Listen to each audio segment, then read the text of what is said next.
Hello and welcome to the Watching Now podcast with CouchSoup. You are tuned in to Shrinking Shrunk, the shrinking podcast series where we go through season 3 on Apple TV. Like you know what we're saying. This is a shrinking watch along series. You deserve a nice shiny rock for that. We're from Thank you. CouchSoup. I'm Andrea. This is Ian. If you'd like to support other creators like us to make more fun stuff, please consider becoming a member of CouchSoup. You can find all the information at couchsoup.com. Yes. Like, subscribe, do all the fun things.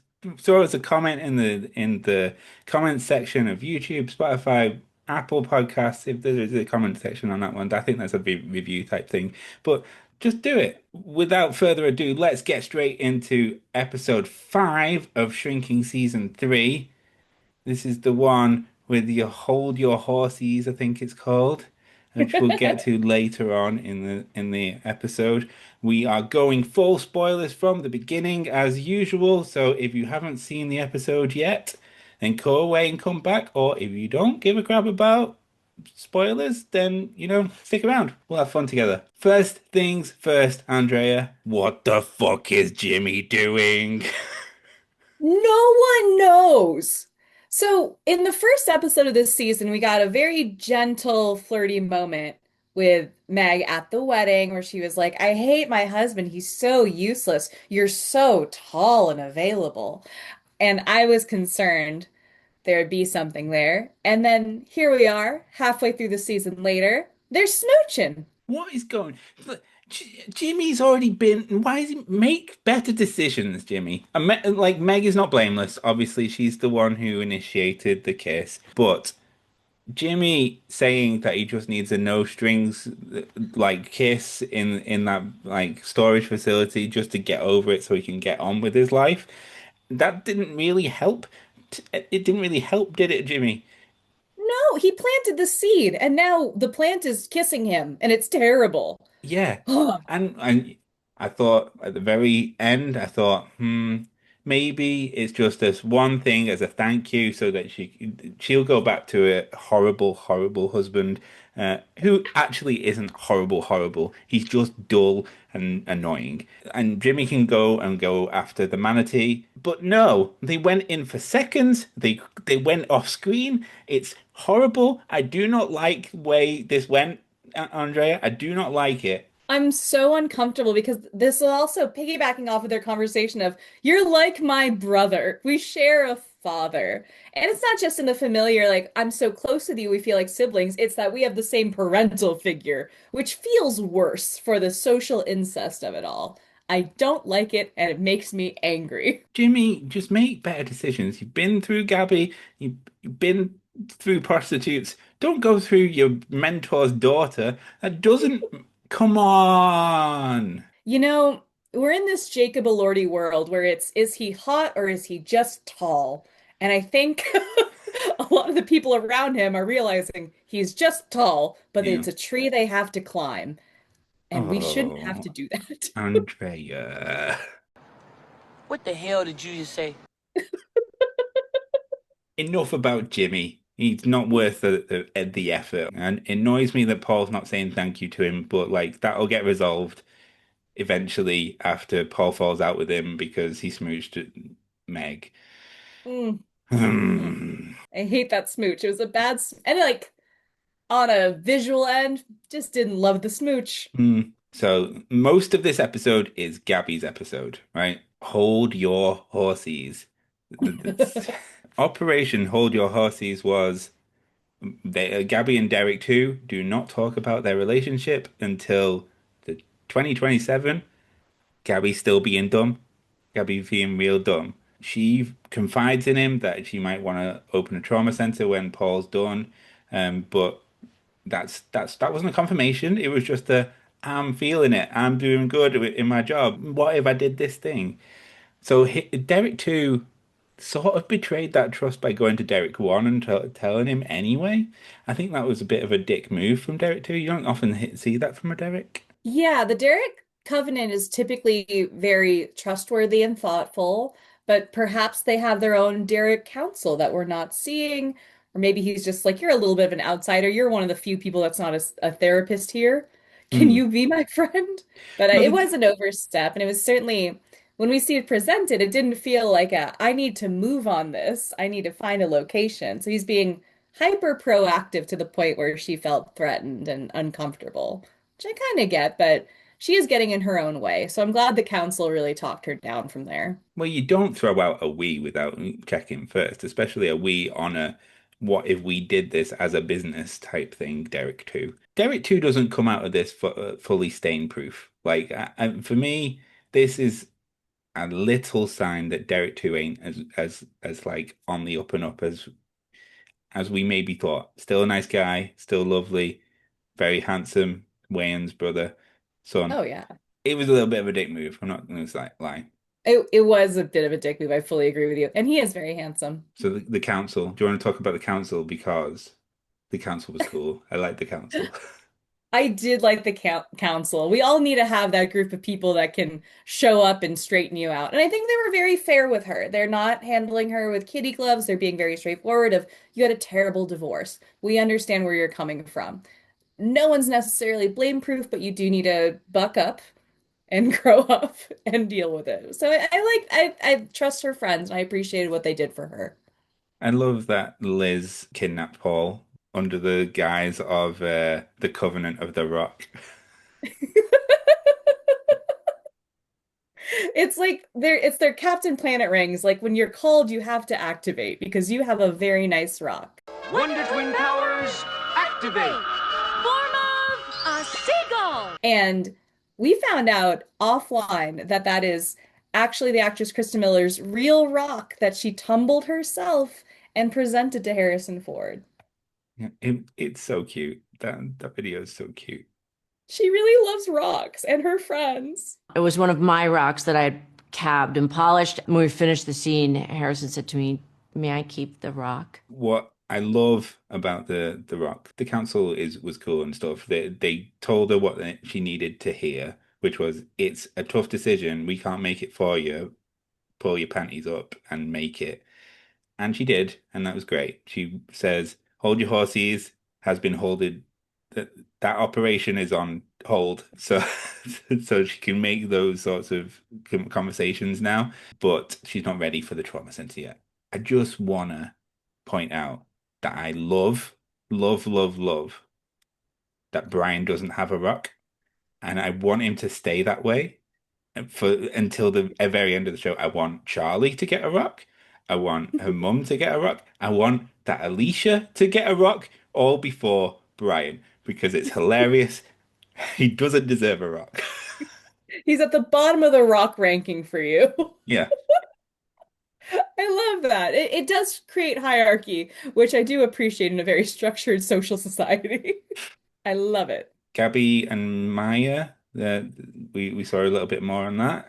That made me uncomfortable. So Maya admits that she has mixed Xanax with Zinfandel, and Hmm. you should not do that. You need to pick a vice and stick to that for the whole night. You can't mix drugs and alcohol, and you shouldn't even mix drugs with other drugs.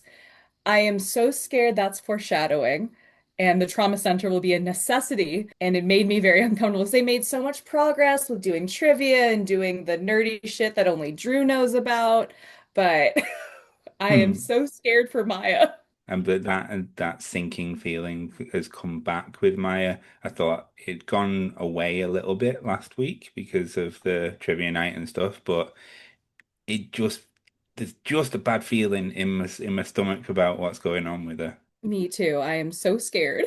But the concerning part, I think, is that Maya will say something horrific, like I've mixed Xanax with Zinfandel, and Gabby will acknowledge it, but then move into a very girly pop moment of I want to build this friendship, and I'm scared that Maya is working on opening up, but it may be brushed aside because Gabby's concerned about the friendship element and not necessarily the medical element of please don't take drugs and drink. She did But tell her to stop.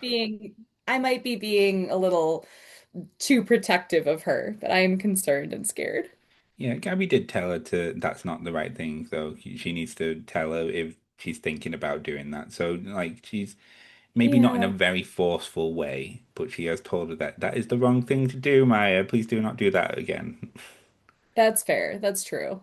All right, quick one. Matthew still sucks. Still real sucks. Didn't see him in this episode. The only thing we saw of him was a text that says that was very passive aggressive and used Liz's words against her about him being an asshole. He's still an asshole. Fuck off, Matthew. Fuck you! 100%. 10 out of 10. Over it. You're terrible. You're the worst. Yep. Then we go on to Sean, Marisol, Alice, and Summer, I guess. To a certain extent, and her sad boy. Weird that they're partying with people that are still in high school. Yeah. We'll get that out of the way. Yeah, so Marisol and Sean, why are they taking Alice and Summer out? I don't understand. Why is Marisol friends with Summer? I know that they almost had that weird threesome type thing, but Marisol shouldn't be friends with someone in high school, especially someone that they're going partying and with alcohol and stuff like that in like rave warehouses. Yeah, even if they are 18, it's not cool to hang out with teenagers. I think that's weird. But I want to hyper focus on one specific thing. Okay. So Sean, he came to Paul and he said, "I don't know what I'm supposed to wear to a warehouse rave." Hmm. So I made a visual because he said you have to wear short shorts and espadrilles with no socks. And I want everyone to be aware this is exactly what Paul had in mind.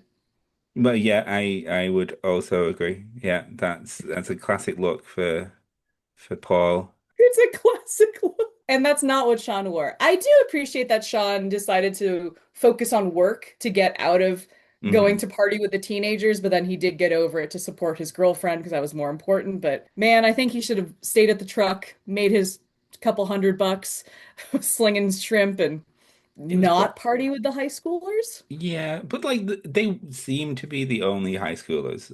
I don't know how they got in, but surely you've got to challenge 25, right? Challenge 25 to get into those things. I don't know, man. Right, so Sean has relied on structure to get better, and that is great for him, and that has worked for him.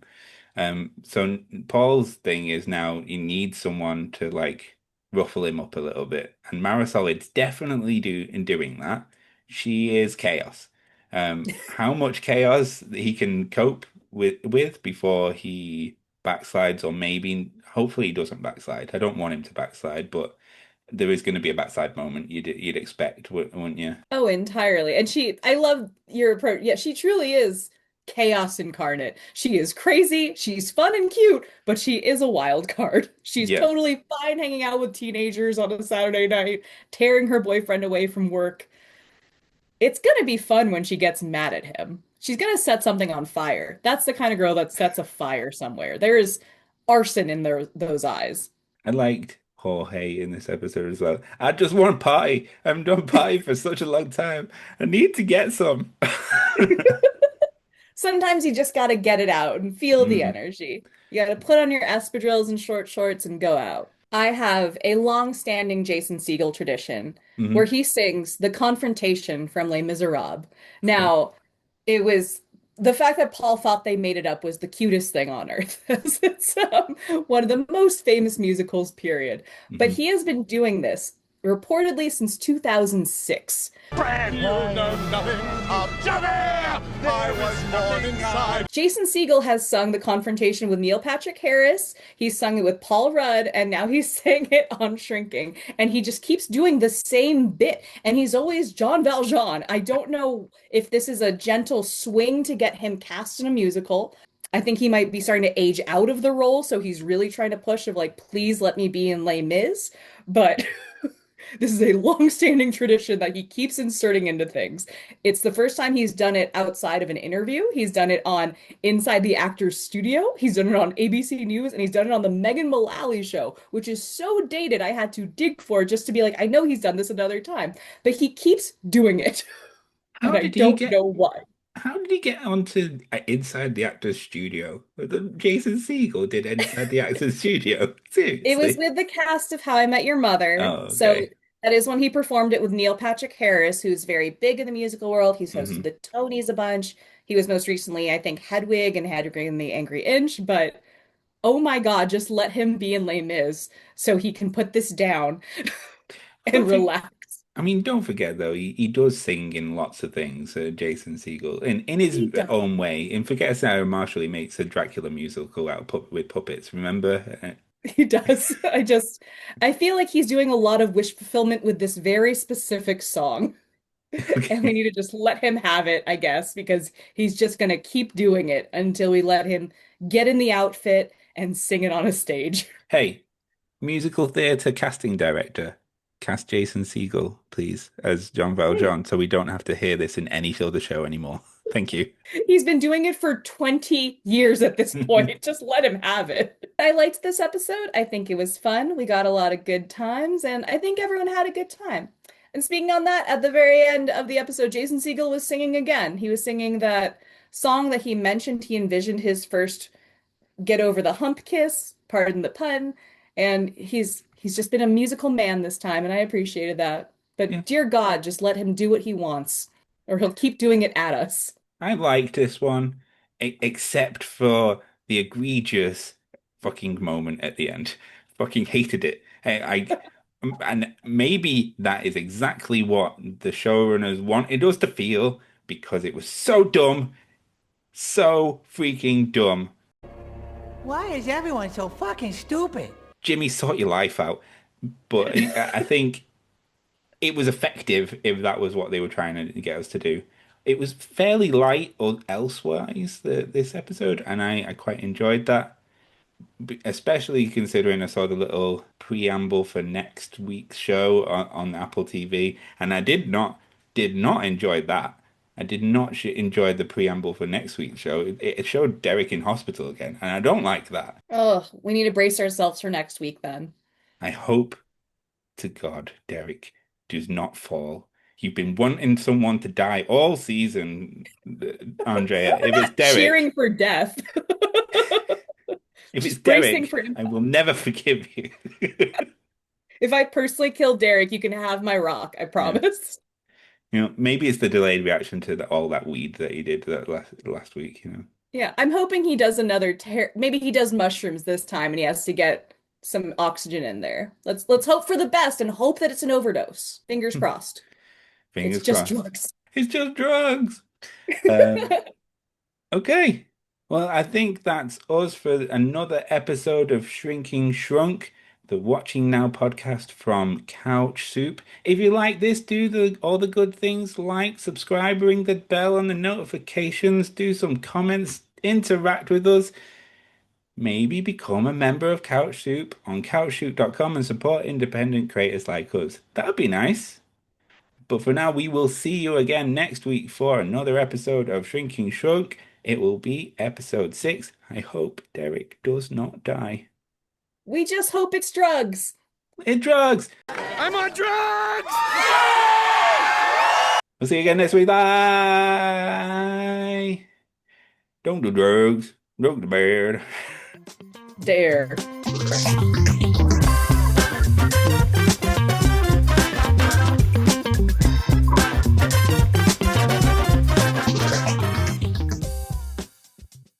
Let's go! Energy up! I tried this with Tom. Tom just looked at me weird. You would.